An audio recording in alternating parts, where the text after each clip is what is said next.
So spring looks like it's on its way finally, although today it is blowing a hoolie.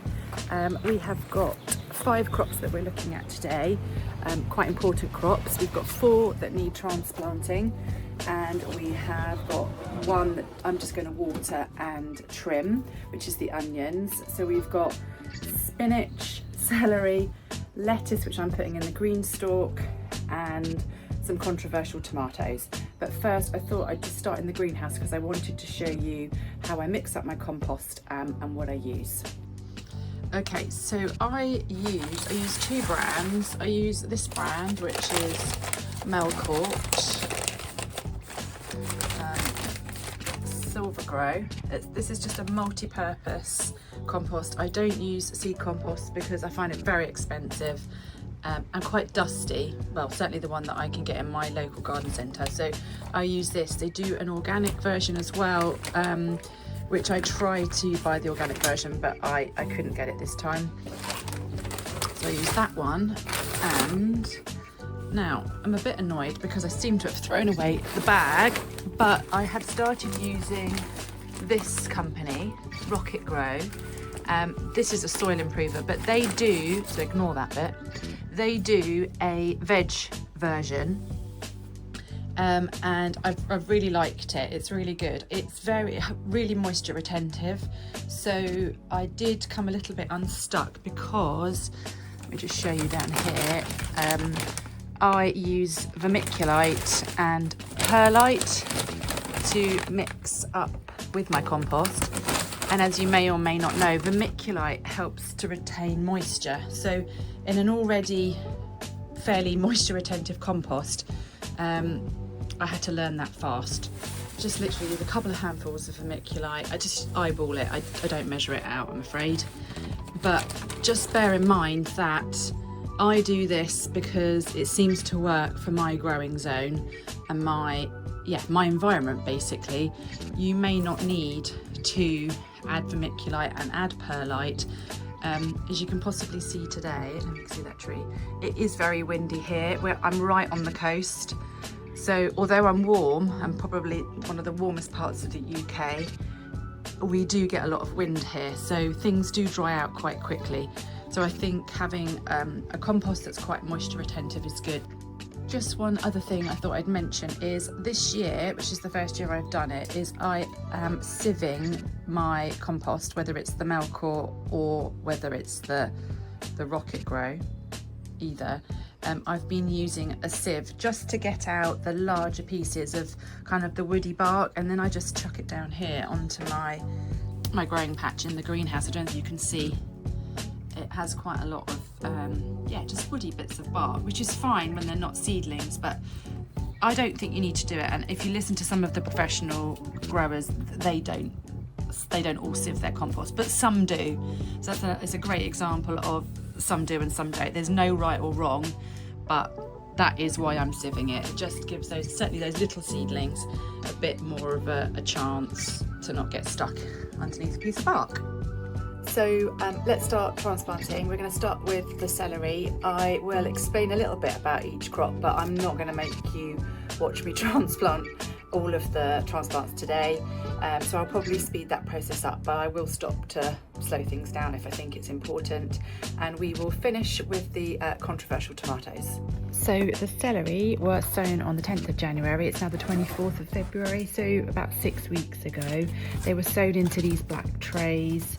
They're obviously still really tiny and the roots are tiny.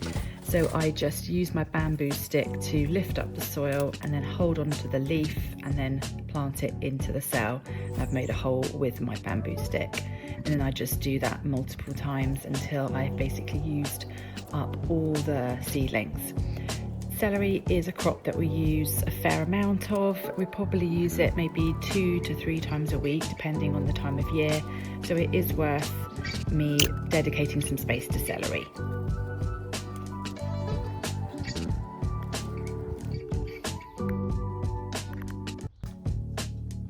So spinach, this was sown about 6 weeks ago in these Charles Dowding trays. This guy here, he didn't seem to germinate particularly well. It was obviously a seed issue, but all the others are completely fine. They just need to come out of the trays now.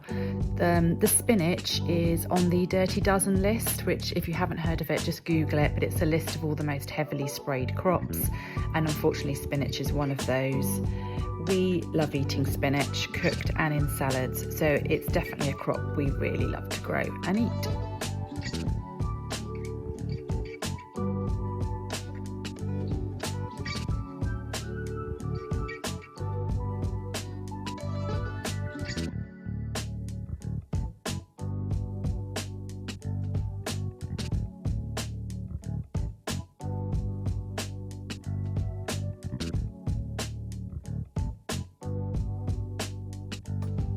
So the last job before I leave the greenhouse is to plant up the Greenstalk with its very first visitors, and that's going to be these lettuces. So this is a bit of an experiment. It's February the 24th today. It might be a bit early for them, but I've got a whole other tray of these indoors and I'm going to be sowing lettuces regularly.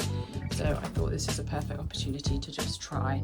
I've watered the Greenstalk, as you saw. It's now empty in there. And I'm going to put these down this side so that I can keep them relatively shaded. They are desperate for a drink, so I'm going to get them in.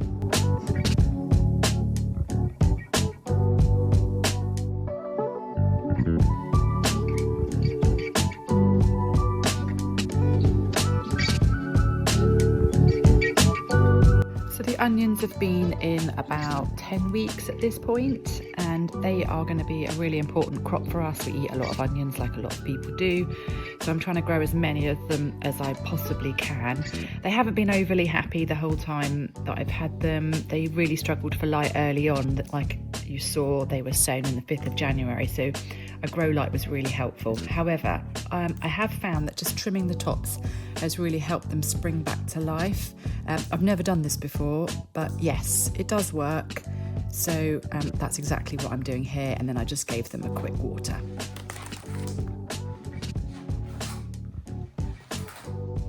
These are the tomato plants that I want to grow this year. If you listen to any of the good or pro gardeners, they will not be suggesting that you sow your tomatoes on the 26th of January. As far as they're concerned, that's far too early to sow tomatoes. But I did do that, all in the name of education and just experimenting really. I live on the south coast of the UK. It's windy, but it's one of the warmer parts, like I mentioned earlier. So I thought it might be worth the risk. It was also worth me trying to understand and find out for myself exactly what the pros and cons are of doing things in a certain way. It was very clear on a podcast that I listened to the other day that it isn't necessarily the best time to sow tomatoes that early on in January. But those people that were talking, they live more northern part of the country. And so I wondered whether being in a warmer part of the UK might have some benefit and potentially mean that the tomatoes are not jeopardised in any way by sowing them early. So it is an experiment. It doesn't matter if they fail. I guess my questions are they going to produce as many tomatoes as they would if I'd sown them later in the season? Will they like the cold if we have any cold spells between now and my last frost date, which is the 1st of April? And obviously I've got to care for them, I've got to look after them, so it's another job to do. So there are definitely already, I can see that there are pros and cons, but I've saved my best tomato seed to sow later on in the year, sort of nearer the end of February, beginning of March. We'll see what happens. I'll keep you guys posted. And like I say, it's just good to try, isn't it? An experiment for yourself and see what happens in your own growing zone, in your own area. My back garden is very sheltered with a south-facing greenhouse. It can be quite intense in there and much warmer than other parts of the garden might be. And that's true for everyone, depending on where you are and what your garden setup is. That's it for today. I hope you found that helpful, and thank you for watching. Do let me know if there's anything in particular that you would like me to show you. But I thought I would just finish by showing you this really beautiful nectarine blossom.